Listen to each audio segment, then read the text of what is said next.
یہ ایک نوجوان احمد نامی لڑکے کی ریئل خوفناک کہانی ہے جو آپ کے دلوں کو تیزی سے دھڑکنے پر مجبور کر دے گی۔ یہ کہانی ذرا تھوڑی سی لانگ ہے، اس لیے ہم نے اس کو چند قصوں میں تقسیم کر دیا ہے جو آپ کو ہر بدھ کو مل جایا کرے گی۔ کہانی کو شروع کرنے سے پہلے آپ سے ایک چھوٹی سی ریکویسٹ ہے، اگر آپ کو میری یہ ویڈیو اچھی لگے تو میرے چینل کو سبسکرائب اور ویڈیو کو لائک کریں، شکریہ۔ چلیے اس خوفناک کہانی کا آغاز کرتے ہیں۔ رات کے 12 بج چکے تھے اور احمد ابھی سونے کی کوشش میں ہی تھا کہ اچانک اس کو لگا کہ چھت پر کوئی موجود ہے اور چل رہا ہے۔ اس نے پہلے تو سوچا کہ اس کا وہم ہے اور شاید دن بھر کی تھکان کی وجہ سے وہ ایسا محسوس کر رہا ہے، لیکن آواز حقیقت میں آ رہی تھی۔ باقاعدہ طور پر کوئی چھت پر چہل قدمی کر رہا تھا، مگر کون؟ کیونکہ مکان میں تو احمد کے علاوہ کوئی اور موجود ہی نہیں تھا، اور رات کے اس پہر کون ہوگا جو اس کے گھر کی چھت پر چل رہا ہوگا؟ کہیں کوئی چور تو نہیں؟ پہلا خیال یہی آیا احمد کے دماغ میں، لیکن وہ خیال بہت جلد ہوا ہو گیا جب چلنے پھرنے کے ساتھ ساتھ ایک اور آواز پر احمد نے غور کیا۔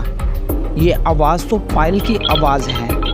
کیا میں واقعی میں پائل کی آواز سن رہا ہوں یا میرے کان بج رہے ہیں؟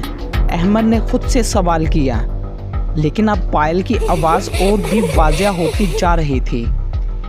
اس سب کہانی کا آغاز کچھ اس طرح ہوا کہ احمد کو فیصل آباد کے قریب ایک شہر سمندری میں نوکری کے سلسلے میں جانا پڑا۔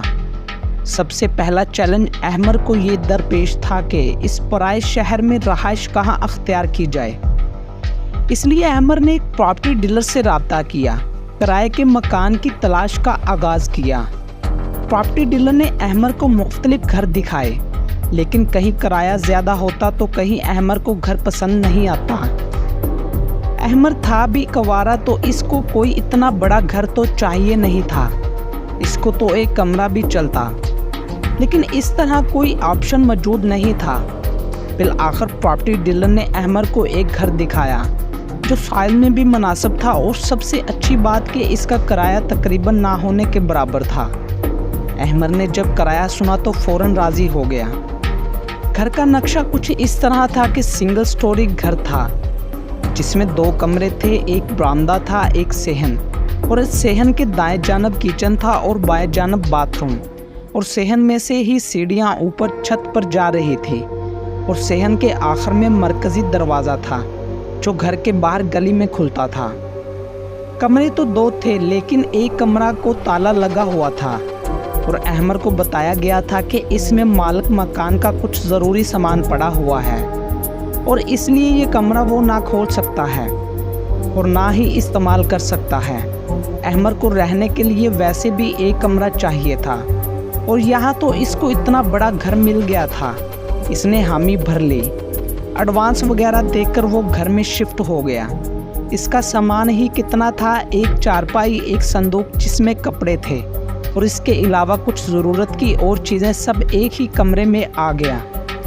احمد کے دن بہت اچھے سے گزر رہے تھے۔ شہر چھوٹا تھا لیکن مخلص لوگ سے بھرا ہوا، سوائے اس کے محلے والوں کے جو اس کے نہایت عجیب نظروں سے دیکھا کرتے تھے، جیسے وہ کوئی خلائی مخلوق ہو۔ احمد کو 1 ہفتہ ہو گیا تھا اس گھر میں رہتے ہوئے، اور ابھی تک وہ بہت سکون سے رہ رہا تھا، یہاں تک کہ آج کی رات آئی جب اسے پہلی بار محسوس ہوا تھا کہ چھت پر کوئی موجود ہے اور پائل کی آواز سن رہا تھا۔